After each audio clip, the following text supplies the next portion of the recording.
Setelah 6 September lalu, sejak Senin 27 September 2021, seluruh sekolah di Palembang melaksanakan pembelajaran tatap muka terbatas. Hal itu berlaku untuk semua sekolah mulai tingkat TK, SD, dan SMP baik negeri dan swasta. Di SD Negeri 129 Palembang, yang melaksanakan PTM terbatas pada tahap keempat. Setiap hari tim terbagi dalam 2 sesi, yang tiap sesi berlangsung selama 2 jam. Pembagian jadwal kehadiran siswa diatur menurut nomor urut absen. Pihak sekolah juga membentuk tim Satgas untuk memastikan protokol kesehatan berjalan baik. Sebelum masuk sekolah, setiap siswa dipastikan menggunakan masker dengan benar, lalu diukur suhu tubuhnya. Siswa juga wajib mencuci tangan di fasilitas yang tersedia. Selanjutnya, tim Satgas COVID-19 di sekolah akan mengarahkan siswa menuju kelas, mengantisipasi terjadinya kerumunan siswa di sekolah.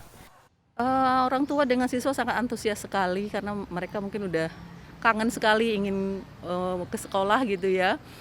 Alhamdulillah informasi guru kepada wali murid alhamdulillah nyambung, maksud saya karena masuknya kan tidak seluruh dari kelas 1 sampai kelas 6. Karena dibagi-bagi. Hari Senin kami hanya kelas 1 dan kelas 6 saja yang masuk. Itu pun kami bagi per sesi. Bagi orang tua siswa, PTM membuat anak mereka kembali dapat bersosialisasi dengan teman dan guru. Selain itu dapat menerima pelajaran dengan lebih baik. Orang tua berharap ke depan pelaksanaan PTM dalam sepekan dapat diperbanyak. Senang lah, anak-anak kan jadi bisa belajar di sekolah, ketemu sama teman-temannya, sama gurunya, nggak monoton di rumah aja. Terus ya nggak banyak main HP lah di rumah. Kalau anak saya yang kelas 1 ini dapat jadwalnya 1 minggu 1 kali, kalau yang kelas 6 itu 1 minggu 2 kali.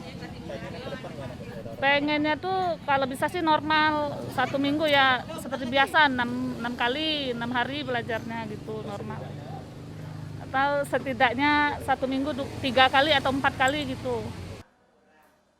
Selama 3 pekan terakhir, pelaksanaan pembelajaran tatap muka di Palembang berjalan baik. Meski seluruh sekolah telah melaksanakan PTM, kapasitas siswa tetap dibatasi 50%, sementara siswa lainnya tetap mengikuti pembelajaran secara daring.